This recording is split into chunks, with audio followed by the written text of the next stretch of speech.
Hello, inspector বিজয় চৌধুরী বলছি। Yes mister Sadek দোসানি, জনগণের সেবার নামে রাজনীতির মুখোশ পরে বাঘা বিল্লার মতো সন্ত্রাসীদের দিয়ে চাঁদাবাজি, টেন্ডার দখল আর সন্ত্রাসী কর্মকাণ্ড চালিয়ে আপনি যে জনসেবা করছেন তার সাক্ষ্য প্রমাণ নিয়েই আমি আপনার নামে কেস ফাইল তৈরি করেছি। You shut up! Sadek Dosani, টাকা তো দূরের কথা, আমার জীবন গেলেও এই ফাইল তুই গায়েব করতে পারবি না। রাজনীতিকে পুঁজি করে নিরীহ মানুষের জীবন নিয়ে ছিড়িবিনি খেলা আমি তোকে আর খেলতে দেব না। মনে রাখিস, এই ফাইল তোর জীবনের কাল হয়ে প্রশাসনের কাছে পৌঁছে যাবে, তখন তুই আর রক্ষা পাবি না।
আমি বেঁচে থাকতে এই ফাইল তুই পাবি না।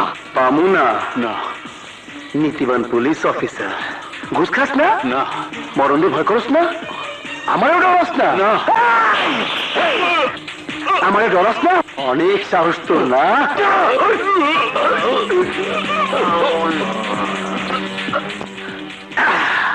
সব পুলিশ অফিসার, দুনিয়াতে তোর ডিউটি শেষ, এবার কবরে গিয়া জিকিরে ফিকির কর, যা। তুই আমার স্বামীকে খুন করেছিস, তোকে আমি ছাড়বো না, ছাড়বো না। তার আগেই তোরে আমি স্বামীর সাথে জায়গা মতো পৌঁছায় দিব। যা, ওইখানে গিয়া তোর স্বামীর সেবা কর। যা।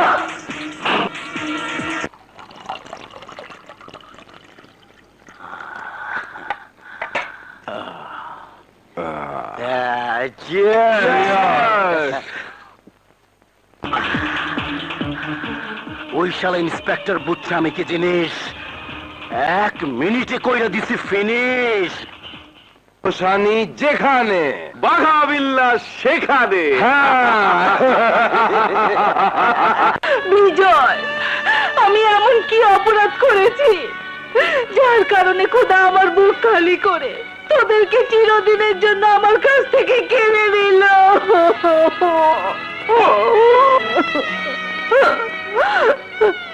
দুর্জয়, দুর্জয় রে, বিজয় আমাকে কথা দিয়েছিল কত চাকরির ব্যবস্থা করবে, বড় ডাক্তার দিয়ে ওপর চিকিৎসা করাবে, মুখ থেকে শহরে নিয়ে গিয়ে ভালো কলেজে ভর্তি করাবে, কিন্তু তা না করে ও আমাকে ফাঁকি দিয়ে চিরদিনের জন্য কেন চলে গেল, কেন চলে গেল, কেন? মা, মা তুমি শান্ত হও। তুমি এভাবে ভেঙে পড়লে আমরা কি করব মা, আমরা কি করব? যারা ভাইয়ার ভাবিকে খুন করেছে তাদের ফাঁসিতে ঝুলিয়ে প্রতিশোধ নেব। সেই চেষ্টাই তো করছি রে ভাই, কিন্তু কই পারছি না তো। একটা চাকরির জন্য একের পর এক কত আবেদন করলাম, কিন্তু চাকরি তো দূরের কথা, একটা ইন্টারভিউ কার্ড আমার কপালে জুটলো না। মিথ্যে কথা।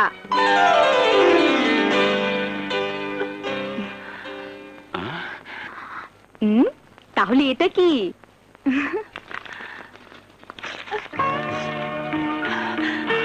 মা, মা দেখো, আমি ইন্টারভিউ কার্ড পেয়েছি। আমার বিশ্বাস তোমার দোয়া এবার ইন্টারভিউতে পাশ করে আমি পুলিশের চাকরি পাবো।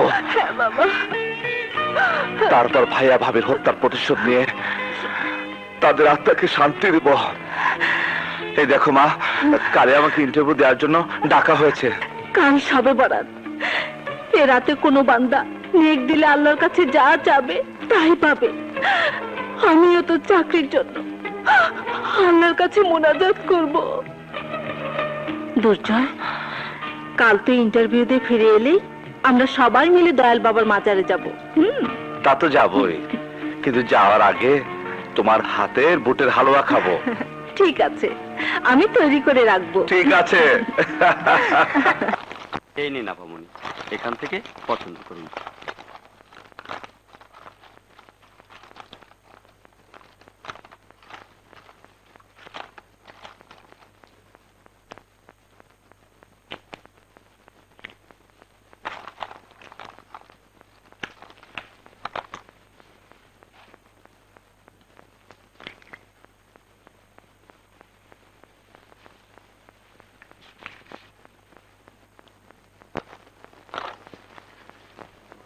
আহ মুক্তি, পছন্দ করার সময় নেই, তাড়াতাড়ি চল আয়। ভাইয়া, তুমি এ কলম দিয়ে পরীক্ষা দেবে, চলো। পয়সা নষ্ট করে এটা কেনার কি দরকার ছিল? ভাইয়া, জীবনে তুমি অনেক কলম দিয়ে পরীক্ষা দিয়েছো, কিন্তু আজ তুমি আমার কেনা এই কলম দিয়ে পরীক্ষা দেবে। এই কলম আমার অমূল্য সম্পদ, আমি সারা জীবন এটা যত্নে রেখে দিব। চল চলো। ভাইয়া, একটা কথা বলি, রাগ করবে না তো? আরে না, বল। তুমি চাকরি পাবার পর একটা সুন্দরী ভাবি ঘরে নিয়ে আসবো। চল।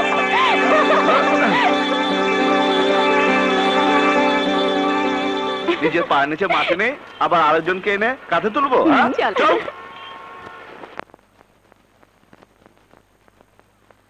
এই রিকশা, পুলিশ ভবন যাবে? জি, উঠেন। ভাইয়া উঠো। ভাইয়া, এবার গাইড মুখস্থ করতে থাকো। এই চলো।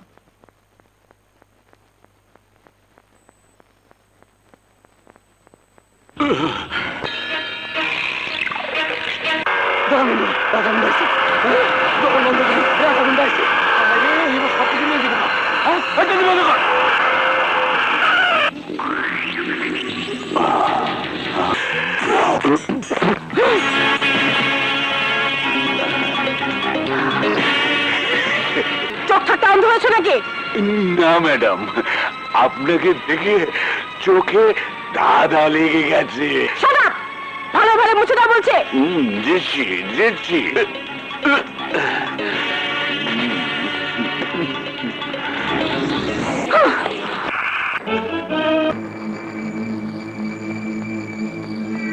প্রকাশ্য দিবালোকে একটা লোক খুন হয়ে গেল, অথচ আপনারা কেউ বলতে পারছেন না কে খুন করেছে। স্যার, চাঁদা দেওয়ার ভয়ে রাজাগুন্ডা আসার সাথে সাথে আমরা দোকান বন্ধ করে দিয়ে লুকিয়ে পড়ি। হ্যাঁ স্যার, আমরা কেউ দেখিনি কে খুন করেছে। কিন্তু খুন যখন হয়েছে তখন খুনিকে ধরা পড়তেই হবে। তবে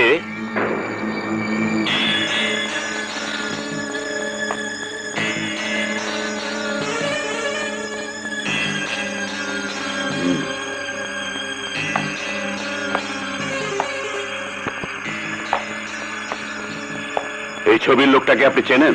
স্যার, কিছুক্ষণ আগে একটা মেয়ে আমাদের দোকান থেকে একটা কলম কিনেছে, সাথে এই লোকটাও ছিল। তা কতক্ষণ আগে? প্রায় 1 ঘন্টা। 1 ঘন্টা?